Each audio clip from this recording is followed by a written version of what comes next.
وہ پیش گوئی بعد میں 100% حرف بحرف درست ثابت ہوئی، اور اب انہی سہیل وڑائے صاحب کی لندن میں میاں نواز شریف سے بڑی اہم نوعیت کی ملاقات ہوئی ہے، اور اس ملاقات کے بعد جو میاں نواز شریف اور اسٹیبلشمنٹ کے متعلق ایک ڈیل کی باتیں کی جا رہی ہیں، اس معاملے پر بھی کچھ اہم انکشافات ہوئے ہیں۔ خود سہیل وڑائے صاحب نے بھی کچھ، آپ یہ کہہ سکتے ہیں کہ میاں نواز شریف کی پلس چیک کرنے کے بعد، ان کی نبض چیک کرنے کے بعد 2-3 بڑے اہم نکات بیان کیے ہیں، اور یہ ملاقات ایک ایسے وقت میں ہوئی جب دوسری جانب ڈیل کے متعلق کچھ نئی اطلاعات آ رہی تھیں، یعنی میاں نواز شریف اور پاکستان کے طاقتور حلقوں کے درمیان ایک مبینہ ڈیل کے حوالے سے اب کچھ نئے دعوے کیے جا رہے ہیں، اور کچھ نئی اطلاعات اسلام آباد میں اقتدار کی راہداریوں میں گردش کر رہی ہیں، اور ان افواہوں کا زور بھی بہت زیادہ ہے۔ اور اس میں سب سے بڑی بات یہ کی جا رہی ہے کہ اسلام آباد میں اس وقت اقتدار کی جو راہداریاں ہیں،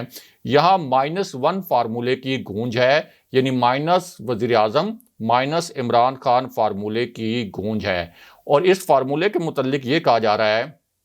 کہ ایک تحریک عدم اعتماد لائی جائے گی، لیکن اس تحریک عدم اعتماد کا مقصد تحریک انصاف کی حکومت کو رخصت کرنا نہیں ہوگا، اس تحریک عدم اعتماد کا مقصد صرف اور صرف وزیر اعظم عمران خان کو رخصت کرنا ہوگا۔ یہ دعویٰ کیا گیا کہ اسٹیبلشمنٹ نے اس تحریک عدم اعتماد کے لیے گرین سگنل دے دیا ہے۔ پیپلز پارٹی نے اس معاملے پر مسلم لیگ نون کو اس سے پہلے بھی تجاویز دی تھیں، لیکن مسلم لیگ نون اس بات پر یقین کرنے کے لیے تیار نہیں تھی کہ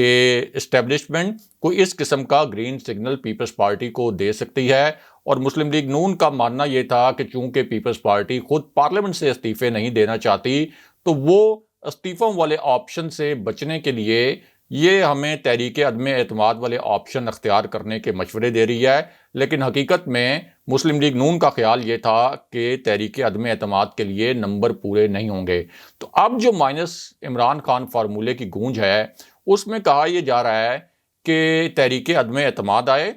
پرائم منسٹر عمران خان کے خلاف اپوزیشن اپنے نمبر پورے کرے، اس سلسلے میں تحریک انصاف کے جو کچھ اتحادی ہیں وہ بھی اس تحریک عدم اعتماد کے حق میں ووٹ دے دیں، جہانگیر ترین گروپ کے کچھ ارکان بھی تحریک عدم اعتماد کے حق میں ووٹ دے دیں۔ یہ کہا جا رہا ہے کہ جہانگیر ترین کے کچھ ارکان پر کام بھی کر لیا گیا ہے، اور کچھ گو اہیڈ بھی مل گیا ہے، اور اس کی بنیاد یہ بتائی جا رہی ہے کہ جہانگیر ترین کی لاہور میں مسلم لیگ نون کے کچھ لیڈرز کے ساتھ ملاقات بھی ہوئی، ان میں خواجہ سعد رفیق بھی شامل تھے، اور بعد میں ایاز صادق سے بھی ملاقات ہوئی، اور کچھ اور لیگی لیڈرز بھی جہانگیر ترین سے ملے، اور جہانگیر ترین سے ایک سوال بھی کیا گیا تھا کہ کیا آپ کے جہاز کا رخ نون لیگ کی جانب مڑ سکتا ہے، تو انہوں نے کہا کہ جہاز تو جہاز ہوتا ہے، وہ کسی بھی جانب مڑ سکتا ہے، اور مسلم لیگ نون کے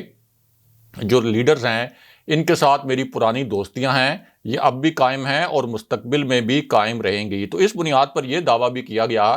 کہ جہانگیر ترین گروپ کے کچھ لوگ بھی اس تحریک عدم اعتماد کے حق میں ووٹ دے دیں گے، اور پھر جو تحریک انصاف کے جنوبی پنجاب سے تعلق رکھنے والے ناراض ارکان ہیں وہ بھی اسی تحریک عدم اعتماد کے حق میں ووٹ دے دیں گے، اور وزیر اعظم عمران خان کو اس تحریک عدم اعتماد کے نتیجے میں رخصت کر دیا جائے گا، لیکن تحریک انصاف کے ہی کسی اور رہنما کو وزیر اعظم بننے کا موقع دیا جائے گا، اور وہ اس شرط پر ہوگا کہ وہ اگلے 6 ماہ میں نیا الیکشن کروا دے، یعنی یہ الیکشن 2023 میں جولائی یا اگست میں نہ ہو یا سپٹمبر 2023 میں نہ ہو، بلکہ یہ جو الیکشن ہے یہ سپٹمبر یا اکتوبر میں 2022 میں ہی ہو جائے، اسی سال ہو جائے۔ تو اس قسم کے فارمولے کی گونج جو ہے وہ اس وقت اسلام آباد میں ہے۔ اس کے متعلق کیا دعوے کیے جا رہے ہیں وہ ہم نے بتائے، آگے چل کر جو اصل زمینی حقائق ہیں ان سے بھی آپ کو آگاہ کریں گے۔ تو اس پوری سچویشن میں سہیل وڑائے صاحب کی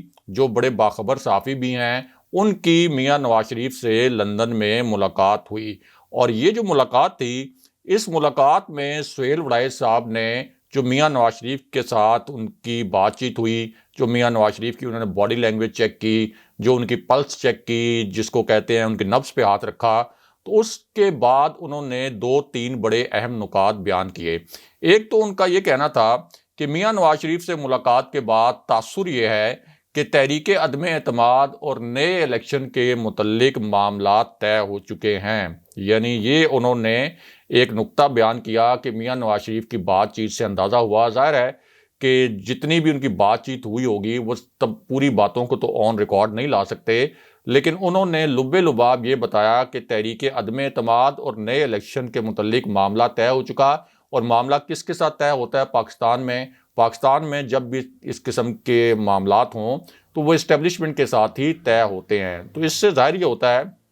کہ سہیل وڑائی صاحب کو وہاں سے یہ تاثر ملا کہ اسٹیبلشمنٹ اور میاں نواز شریف کے درمیان کوئی نہ کوئی معاملہ طے ہو رہا ہے۔ دوسرا، انہوں نے یہ کہا کہ ظاہر ہے کہ اس سے پہلے ایک تاثر بنایا گیا تھا مسلم لیگ نون کی جانب سے کہ میاں نواز شریف جنوری میں آ جائیں گے، یہ تاثر بھی بنایا گیا تھا اس سے پہلے کہ دسمبر میں آ جائیں گے۔ جاوید لطیف نے کئی مرتبہ میاں نواز شریف کی واپسی کی تاریخیں دیں، اور ایاز صادق نے تو یہاں تک کہا کہ میری جب میاں نواز شریف سے ملاقات ہوئی تو مجھے ان معاملات کا علم ہو گیا جو کہ اسٹیبلشمنٹ اور ان کے درمیان تھے، اور میں بہت وثوق سے کہتا ہوں کہ میں جنوری میں جاؤں گا لندن دوبارہ اور میاں نواز شریف کو واپس لے کر ہی آؤں گا۔ اور انہوں نے تاثر یہ دیا کہ وہ اسٹیبلشمنٹ کا کوئی پیغام لے کر میاں نواز شریف کے پاس گئے تھے، اور پھر میاں نواز شریف کا کوئی جوابی پیغام کچھ تجاویز کی صورت میں وہ اسٹیبلشمنٹ کے لیے لے کر آئے۔ اس قسم کے دعوے کیے گئے، لیکن سہیل وڑائی صاحب کا تاثر یہ تھا کہ میاں نواز شریف جنوری میں بالکل نہیں آ رہے، اگلے 2 ماہ میں بھی ان کی واپسی بہت مشکل ہے،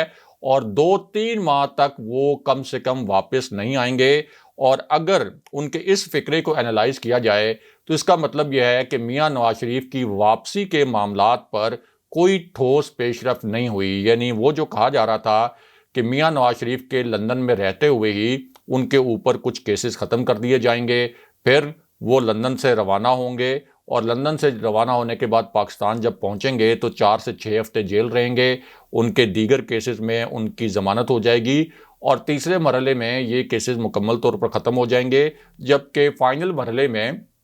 میاں نواز شریف کی جو تاحیات نااہلی ہے وہ سپریم کورٹ بار کی اس پٹیشن کی روشنی میں ختم ہو جائے گی جو سپریم کورٹ بار کے صدر احسن بھون نے تیار کروائی ہے اور سپریم کورٹ میں دائر کی جا رہی ہے۔ لیکن یہ دعوے اپنی جگہ، سہیل وڑائی صاحب جنہوں نے فرسٹ ہینڈ انفارمیشن لی ظاہر ہے میاں نواز شریف سے ملاقات کے بعد، ان کا تاثر یہ ہے کہ میاں نواز شریف کم سے کم 2-3 مہینے واپس نہیں آ رہے۔ اب اس پوری صورتحال میں ایک بہت سنسنی خیز موڑ بھی ہے، اور وہ موڑ یہ ہے کہ حکومت نے اس طرح کی اطلاعات، یعنی ڈیل کی اطلاعات، میاں نواز شریف کی واپسی کی اطلاعات، ان خبروں پر پہلی مرتبہ بہت سٹرونگلی ریئیکٹ کیا ہے، پہلی مرتبہ بہت سٹرونگلی اس کے اوپر رد عمل دیا ہے، اور حکومت کا کہنا یہ ہے کہ شریف فیملی برگر ڈیل مانگ رہی ہے۔ پہلی مرتبہ حکومت کی جانب سے یہ باضابطہ الفاظ استعمال کیے گئے کہ برگر ڈیل مانگ رہی ہے، اور اس ڈیل میں کھلونا بھی ملتا ہے۔ ساتھ ہی حکومت نے یہ بھی کہا کہ شہباز شریف 4 کے ٹولے کے لیے ڈیل مانگ رہے ہیں۔ یہ لفظ استعمال کیے گئے حکومت کی جانب سے کہ 4 کے ٹولے کے لیے ڈیل مانگ رہے ہیں، یعنی میاں نواز شریف کے لیے شریف فیملی ڈیل مانگ رہا ہے، اسٹیبلشمنٹ کے لیے حمزہ شہباز کے لیے ڈیل مانگی جا رہی ہے، کیونکہ حمزہ شہباز کے اوپر کیسز جو ہیں وہ اب بھی موجود ہیں، ختم نہیں ہوئے۔ میاں نواز شریف کے لیے بھی ڈیل مانگی جا رہی ہے، اور مریم نواز کے لیے بھی ڈیل مانگی جا رہی ہے، اور یہ لندن بھی جانا چاہتے ہیں، لیکن ساتھ بڑے معنی خیز الفاظ یہ استعمال کیے گئے کہ انہیں جتنی ڈیل یا ڈھیل ملنی تھی وہ مل گئی۔ اس کا مطلب ہے کہ حکومت سمجھتی ہے کہ انہیں اس سے پہلے کچھ نہ کچھ ڈیل ملی، کچھ نہ کچھ ڈھیل ملی، ان کے ساتھ کچھ نہ کچھ رعایت کی گئی، لیکن حکومت اب یہ کہہ رہی ہے کہ یہ ڈھیل اور ڈیل اب ان کو نہیں ملے گی، اور عنقریب شہباز شریف جیل کی سلاخوں کے پیچھے ہوں گے۔ ساتھ ہی حکومت کی جانب سے یہ پیغام بھی دیا گیا اور یہ الفاظ بولے گئے کیمروں کے سامنے کہ شہباز شریف کی کوشش ہے کہ اگر انہیں لندن جانے دیا جائے تو بعد میں کچھ عرصے کے لیے شاہد خاقان عباسی نون لیگ کی سیاست سنبھال لیں، لیکن ہم ایسا نہیں ہونے دیں گے۔ اور سب سے اہم نقطہ اس کے بعد حکومت کی جانب سے بیان کیا گیا، وزیر اعظم کے آپ یہ کہہ سکتے ہیں کہ ایک ایسی شخصیت کی جانب سے بیان کیا گیا جن کے متعلق سمجھا جاتا ہے کہ ان دنوں پرائم منسٹر عمران خان ان کو پسند کرتے ہیں، اور یقیناً انہوں نے اگر اتنی بڑی بات کی ہے تو پرائم منسٹر کے کانسنٹ سے کی ہوگی، پرائم منسٹر کی اجازت سے کی ہوگی۔ تو انہوں نے یہ کہا ہماری جتنی مجبوریاں تھیں وہ ختم ہو گئی ہیں، اس لیے اب کوئی نرمی کی توقع نہ کرے، اب ان کے سامنے عمران خان کھڑا ہے۔ بہت ہی معنی خیز جملہ تھا کہ ہماری جتنی مجبوریاں تھیں وہ ختم ہو گئی ہیں۔ اس کا مطلب ہے کہ حکومت یہ سمجھتی ہے کہ ان کی پہلے کچھ مجبوریاں بھی تھیں، لیکن اب حکومت کہہ رہی ہے کہ یہ مجبوریاں ختم ہو گئی ہیں، ہم سے کسی نرمی کی توقع نہ کی جائے۔ ان کے سامنے اب عمران خان کھڑا ہے، میاں نواز شریف کا احتساب ضرور ہوگا، وہ یہاں لینڈ کرنے کے بعد سیدھا جیل جائیں گے۔ یعنی حکومت خبردار کر رہی ہے کہ جس ڈیل کی بات ہو رہی ہے کہ میاں نواز شریف یہاں آئیں گے تو ان کی ضمانتیں ہو جائیں گی، ان کے کیسز ختم ہو جائیں گے، ان کی نااہلی ختم ہو جائے گی، تو بڑا واضح پیغام حکومت کی جانب سے یہ دیا گیا ہے کہ کوئی ڈیل وغیرہ ہم نہیں ہونے دیں گے۔ میاں نواز شریف جب واپس آئیں گے تو وہ یہاں لینڈ کرنے کے بجائے سیدھا جیل جائیں گے، اور شہباز شریف کی ڈیل کا خواب کبھی شرمندہ تعبیر نہیں ہوگا، انہیں جلد جیل کی ہوا کھانی پڑے گی۔ ساتھ ہی یہ بھی کہا گیا کہ عمران خان نے مہر تیار کر رکھی ہے جو میاں نواز شریف کے وارنٹ گرفتاری پر لگے گی، اور سب سن لیں، احتساب ہوگا، ضرور ہوگا، اوچھے ہتھ کنڈوں سے ان کی جان چھوٹنے والی نہیں ہے۔ لیکن بات یہاں ختم نہیں ہوئی، بلکہ ایک اور طاقتور شخصیت نے بھی کچھ دھماکہ خیز انکشافات کیے ہیں، اور یہ جو اس سے پہلے ہم نے نکات آپ کو بتائے، یہ نکات تمام شہباز گل نے کیمروں کے سامنے ایک بڑی دھواں دار پریس کانفرنس کرتے ہوئے بیان کیے تھے۔ لیکن اب ایک اور شخصیت جو بہت طاقتور شخصیت مانی جاتی ہے، اس نے بھی اسی مبینہ ڈیل کے حوالے سے کچھ انکشافات کیے ہیں۔ یہ ایک ایسی شخصیت ہے جو اسٹیبلشمنٹ کے بھی بہت قریب ہے، پاکستان کے فیصلہ ساز حلقوں کے بہت قریب ہے، اور دوسری جانب پرائم منسٹر عمران خان کے بھی بہت قریب ہے، بہت باخبر شخصیت مانا جاتا ہے، اور اس شخصیت کے متعلق کہا جاتا ہے کہ اس کا ہمیشہ اسٹیبلشمنٹ کی نبض پر ہاتھ ہوتا ہے، اور اسٹیبلشمنٹ کی ایک غیر اعلانیہ ترجمان بھی ہے۔ پاکستان کی سول انٹیلیجنس ایجنسیز اسی شخصیت کو رپورٹ بھی کرتی ہیں، یعنی شیخ رشید احمد وزیر داخلہ۔ اب شیخ رشید احمد نے اپنا جو ایک نیا انکشاف کیا ہے، اس میں 3 بہت اہم نکات تھے۔ ایک تو انہوں نے کہا کہ پہلے شاید ڈھیل کی بات تھی، اب ڈھیل بھی نہیں ہوگی۔ یہ الفاظ بھی بڑے معنی خیز تھے کہ اس کا مطلب ہے کہ حکومت کو لگتا ہے کہ پہلے کہیں نہ کہیں سے شریف خاندان کو ڈھیل دی گئی، لیکن اب ڈھیل بھی نہیں ہوگی۔ اپوزیشن اندھی مچھلیوں کی طرح ان ہاؤس تبدیلی کے خواب دیکھ رہی ہے۔ اب شیخ رشید کی جانب سے یہ کہنا کہ ان ہاؤس کی تبدیلی کے خواب دیکھ رہی ہے، اس سے بھی لگتا ہے کہ تحریک عدم اعتماد کے حوالے سے کہیں نہ کوئی اطلاع حکومت کے پاس موجود ہے۔ لیکن شیخ رشید نے ساتھ یہ بھی کہا کہ ان کو ناکامی کا منہ دیکھنا پڑے گا، ملک میں کوئی ایمرجنسی نہیں لگ رہی، اپوزیشن 2 کی جگہ 3 لانگ مارچ کر لے، کچھ نہیں ہوگا۔ 3.5 سال ہو گئے، نہ ہم ان کا کچھ بگاڑ سکے، نہ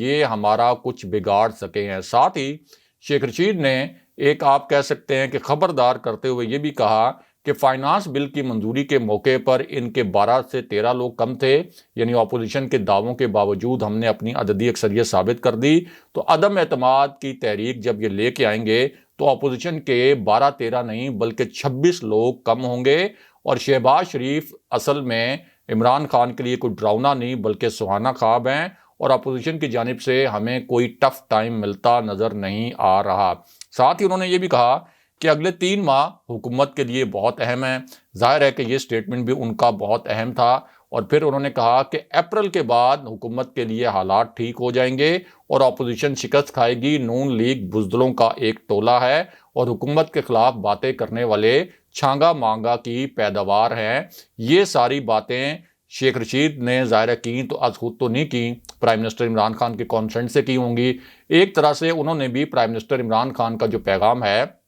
وہ متعلقہ اہم حلقوں تک پہنچا دیا۔ اور اب حکومتی ذرائع کا کیا کہنا ہے؟ حکومتی ذرائع کا کہنا ہے کہ اگر کسی بھی قسم کی ڈیل ہوئی، شریف فیملی کو کسی بھی قسم کا NRO دیا گیا، تو عمران خان کو جاننے والے جانتے ہیں کہ وہ اس ڈیل کو کسی صورت قبول نہیں کریں گے، وہ اس پر زبردست مزاحمت کریں گے۔ دوسری جانب جو اہم حلقوں کے ذرائع ہیں، ان کا ماننا یہ ہے اور ان کا کہنا یہ ہے کہ ڈیل کے حوالے سے جو اطلاعات پھیلائی جا رہی ہیں یہ محض افواہیں ہیں، اور ان کا مقصد یہ ہے کہ سول اور جو عسکری قیادت ہے ان کے درمیان غلط فہمیاں پیدا کی جائیں۔ اگلے پروگرام تک کے لیے خدا حافظ۔